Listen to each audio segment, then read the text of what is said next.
Avariya oldu çok. Avtobus avariya oldu durmayakta. İçki ballarının marangana bak. Вот он, как и шел с аэропорта глобус, так и воткнулся в него.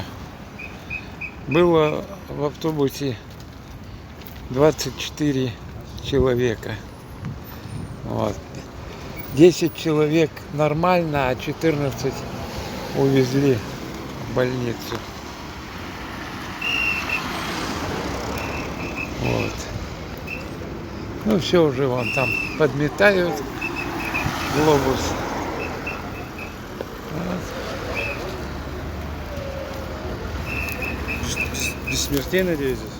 14 увезли в больницу.